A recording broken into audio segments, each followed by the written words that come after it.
बात 15 मार्च की है। 15 मार्च की दोपहर लगभग 2-2:30 बजे का वक्त होगा। जबलपुर से लगभग 200 किलोमीटर की दूरी पर मध्य प्रदेश में है ये एक पिपरिया इलाका है। उस पिपरिया इलाके से आरती नाम की एक लड़की जबलपुर में रहने वाले अपने एक जानकार को फ़ोन करती है और कहती है कि अभी अभी उसकी एक कज़न का मैसेज आया, ऑडियो मैसेज है व्हाट्सएप पर, और उस मैसेज में ये कहा है उसने कि उसके पापा और भाई को किसी ने मार डाला है। हालांकि ये मैसेज सुबह ही भेजा गया था, लेकिन कज़न ने इस मैसेज को पढ़ने में 3-4 घंटे लगा दिए। मतलब मैसेज आने के 3-4 घंटे बाद उसने फ़ोन देखा और फिर मैसेज पढ़ा था। उसने फिर पिपरिया से जबलपुर अपने रिलेटिव को, या एक जानकार थे, उनको बताया ऐसी ऐसी बात है, आप घर पर जाकर देखिए। अब वो रिलेटिव घर पहुंचा। ये घर था जबलपुर में, एक रेलवे कॉलोनी है, और उसी रेलवे कॉलोनी में एक रेलवे डिपार्टमेंट के एक अफसर अच्छे पोस्ट पर राजकुमार विश्वकर्मा, वो अपने परिवार के साथ रहा करते थे। पत्नी की 2023 में बीमारी की वजह से मौत हो गई थी। अब उस घर में, रेलवे क्वार्टर में, उनके अलावा उनकी एक 16 साल की बेटी और एक 8 साल का बेटा, यही 3 लोग रहा करते थे। तो परिचित ऑडियो मैसेज के बाद राजकुमार के घर पहुंचते हैं। दरवाज़ा बंद था, आवाज़ देते हैं, कोई आवाज़ देता नहीं अंदर से। वो पलट कर पिपरिया फ़ोन करते हैं, कहते हैं हाँ तो घर बंद है, कोई अंदर है नहीं। तो फिर वो कहते हैं आप पुलिस को इन्फॉर्म कर दीजिए। अब इसके बाद पुलिस को इन्फॉर्म किया जाता है। दोपहर के करीब 3 बज रहे हैं, 15 मार्च की बात है ये। खबर मिलती है, पुलिस की टीम मौके पर पहुंचती है। रेलवे कॉलोनी में तमाम रेलवे के स्टाफ ही रहा करते थे।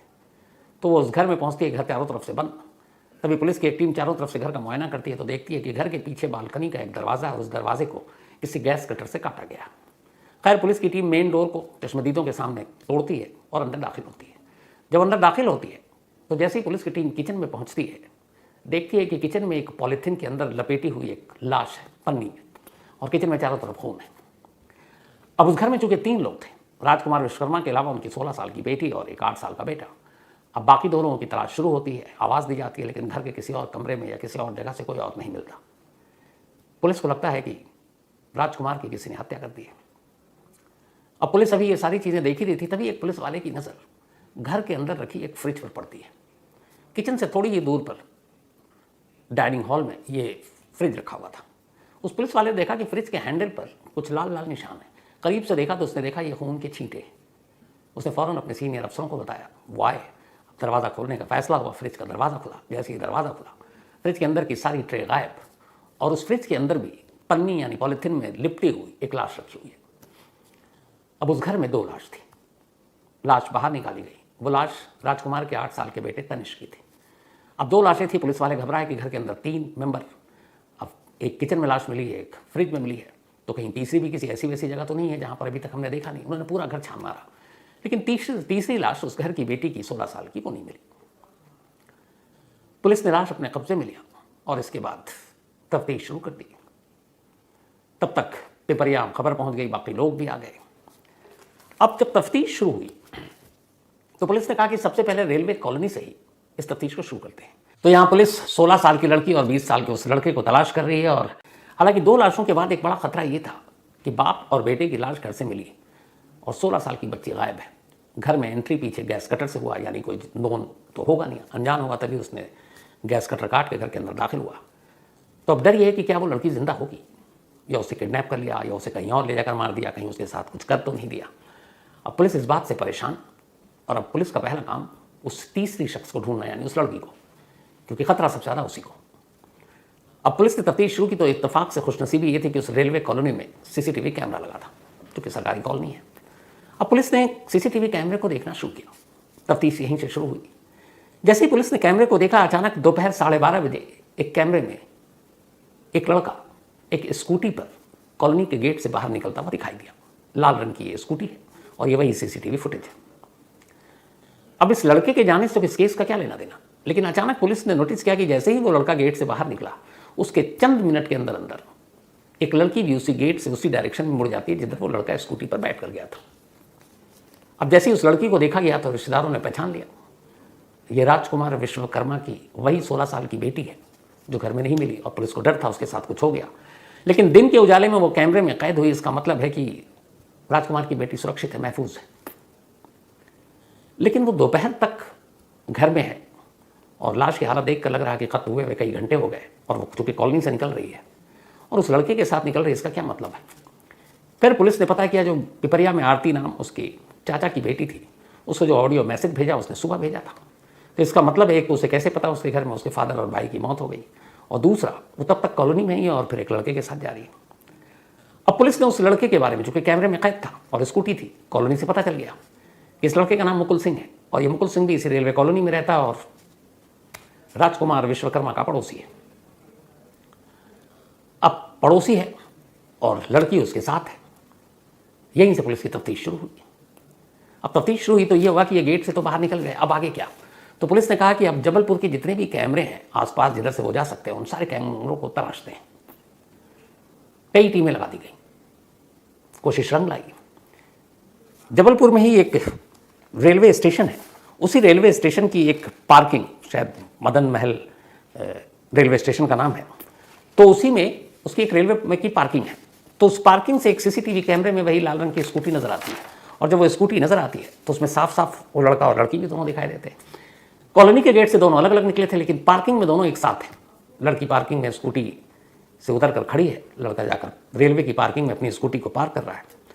पार्क करने के बाद दोनों वहाँ से निकल जाते हैं। अब ये दूसरा कैमरा था जिसमें कॉलोनी के गेट के बाद ये दोनों कैद हुए। अब जब रेलवे की पार्किंग में दोनों कैद हुए तो पुलिस को लगा कि ये रेलवे की पार्किंग में आए, इसका मतलब स्टेशन से ये कोई ट्रेन पकड़ेंगे और कहीं निकलेंगे। तब पुलिस ने कहा कि चलो स्टेशन पे चलते हैं और उस स्टेशन पे पता करते हैं कि किस ट्रेन से ये लोग गए। स्टेशन के सीसीटीवी फुटेज को खंगाला गया। जब खंगाला गया तो उसमें दिखाई दिया गया कि दोनों स्टेशन के अंदर एंट्री करते हैं। 12:59 के आसपास का टाइम है, दोपहर के 15 मार्च। ये स्टेशन के अंदर दाखिल होते हैं, लेकिन अगले 1-2 मिनट के अंदर ही फिर एग्जिट भी ले लेते हैं। मतलब स्टेशन पर गए, प्लेटफॉर्म की तरफ गए और वापस आ गए। अब 1-2 मिनट के लिए स्टेशन के अंदर जाना और वापस आना, पुलिस को कुछ बात समझ में नहीं आई। लेकिन अब वो स्टेशन से बाहर निकल चुके थे, तो पुलिस ने कहा कि चलो अब यहाँ से फिर आगे की कैमरे की तलाशी लेते हैं कि स्टेशन से निकल कर ये लोग कहाँ गए। तो मदन महल रेलवे स्टेशन में तीसरे कैमरा था जिसमें कैद हुए थे। पहला रेलवे कॉलोनी, दूसरा रेलवे की पार्किंग, तीसरा रेलवे स्टेशन। तो वहाँ से ये निकले। तो पुलिस ने कहा आसपास के और सीसीटीवी कैमरे को खंगालते हैं। अब उन्होंने और कैमरे को खंगालना शुरू किया। इत्तेफाक से रेलवे स्टेशन के करीब एक बस स्टॉप, बस अड्डा है, ISBT वहाँ का। तो पुलिस की टीम अब बस अड्डे पर पहुंची, वहाँ के सीसीटीवी फुटेज को खंगाला। जैसे ही खंगाला, एक और कैमरे में ये दोनों लड़का लड़की कैद मिले। एक पीली रंग की बस है जिसमें ये दोनों सवार होते हुए नजर आ रहे हैं, रेलवे कॉलोनी के बाहर, रेलवे पार्किंग में, रेलवे स्टेशन पर, और अब इस बस में। अब जैसे इस बस में सवार इन दोनों की तस्वीरें मिली, पुलिस ने फौरन बस अड्डे से उस बस की जानकारी ली। पूछा कि भाई ये बस कहाँ जा रही है? तो पता चला कि ये जो बस है ये जबलपुर से कटनी जा रही है, और जबलपुर से कटनी की दूरी है लगभग 90 किलोमीटर। अब पुलिस ने कहा कि जबलपुर से ये लोग कटनी गए हैं, तो चलो जबलपुर के आगे बस स्टॉप कहाँ तक जाए, इस बस का उन्होंने ड्राइवर और कंडक्टर के बारे में पता किया। तो जब पता किया तो अब वो पहुंचते हैं उस बस के ड्राइवर और कंडक्टर के पास। पुलिस पूछती है उनसे, भाई ये लड़का और लड़की चढ़े थे आपके बस में, ये कहाँ उतरे? तो पता चलता है कि ये दोनों चढ़े तो थे कटनी के लिए, कटनी तक की टिकट मिली, लेकिन फिर उन्होंने कहा कि हमें कुछ मेडिसिन खरीदनी है, और वो कटनी से बहुत पहले एक आधार ताल इलाका वहीं उतर गए। पुलिस को अजीब लगा। अब पुलिस आधार ताल के बस स्टॉप पर गई, वहां जाकर पूछताछ की, तो पता चला कि हाँ, आधार ताल से कौन सी बस में 2 लड़के और लड़की वैसे और चढ़े। तो एक बस से पता चला कि हाँ, ऐसे ही सेम एक लड़का और लड़की चढ़े थे आधार ताल से, वो भी कटनी के लिए चढ़े। कंडक्टर और ड्राइवर से पूछा तो उन्होंने कहा साहब चढ़े तो थे कटनी के लिए, लेकिन वो रास्ते में एक सिहोरा है, वहां उतर गए। और उन्होंने कहा हमें कोई ज़रूरी काम है, हम कटनी नहीं जा पा रहे, और वो सिहोरा में ही उतर गए। जिस बस से वो डायरेक्ट जबलपुर से कटनी पहुंच सकते थे वो नहीं जा रहे। पहले जबलपुर से वो चले आधार ताल उतरे, आधार ताल से दूसरी बस पकड़ी, फिर सिहोरा उतरे। अब पुलिस उस सिहोरा के बस स्टॉप पर जाती है और उस बस के बारे में पता करती है। जब उस तीसरे बस से पूछताछ होती है तो कहते हैं कि हाँ जी, एक लड़का लड़की चढ़े थे, लेकिन वो कटनी में उतर गया और उसके बाद हमें पता नहीं। अब पुलिस की टीम कटनी पहुंची, कटनी बस स्टॉप से कुछ तस्वीरें खंगाली, लेकिन उसके आगे अब कोई जानकारी नहीं है कि वो दोनों कहाँ गए।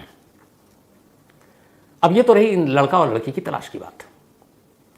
अब वापस पूरी कहानी पर आते हैं कि आखिर जिस घर में एक लड़की के फादर की और उसके भाई की मौत हुई, जिसका कत्ल किया गया, और वो लड़की एक ऑडियो मैसेज भेजती है और फिर अपने पड़ोस के एक लड़के के साथ स्कूटी में शहर शहर घूम रही है, कभी रेलवे स्टेशन की पार्किंग, कभी रेलवे स्टेशन, कभी बस, फिर 3-3 बस पकड़कर कटनी। तो ये क्यों है? अब पुलिस ने उस लड़के की कुंडली निकाली जो उसी कॉलोनी में रहा करता था।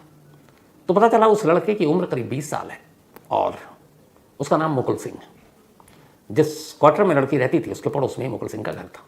मुकुल के फादर भी रेलवे में नौकरी करते हैं और जो 16 साल की लड़की है उसका नाम है काव्या।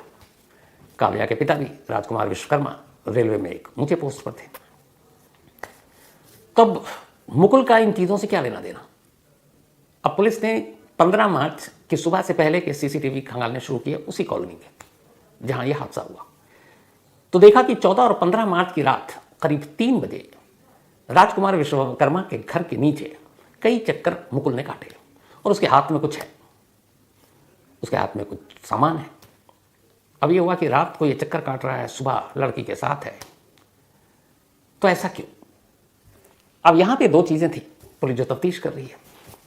पहली चीज ये थी कि मुकुल कातिल है और मुकुल ने काव्या के जो पिता हैं और भाई को मारा है, और हो सकता है कि किसी दबाव या किसी ब्लैकमेलिंग की वजह से काव्या उसके साथ है और उसी के साथ फिर निकली है।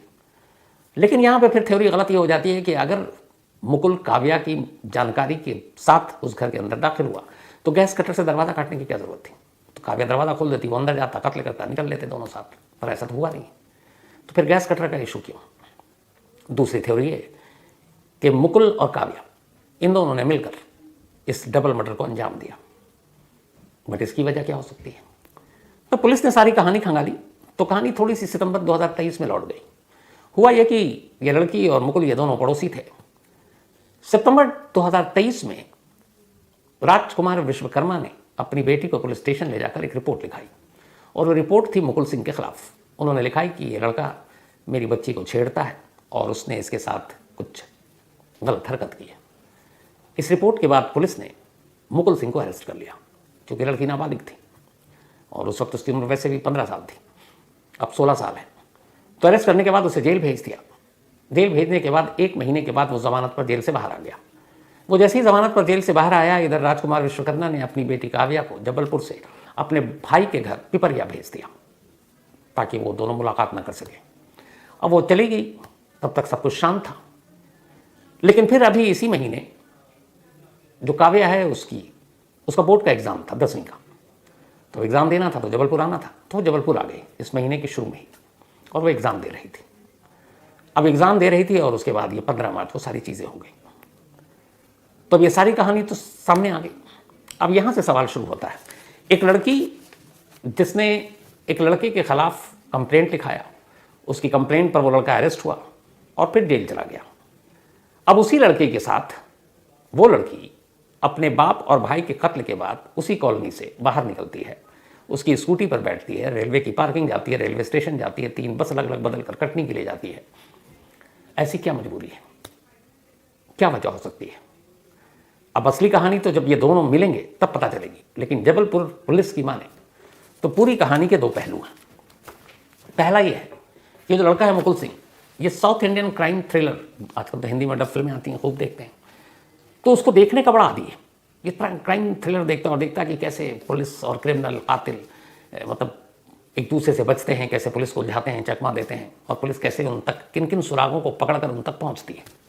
तो इस केस में जो पैटर्न मिला है उसके हिसाब से पुलिस ये मानकर चल रही है कि साउथ की बहुत सारी क्राइम थ्रिलर मूवी देख चुका और इसने इस पूरे क्राइम में हर जगह पर उन चीज़ों का इस्तेमाल किया है।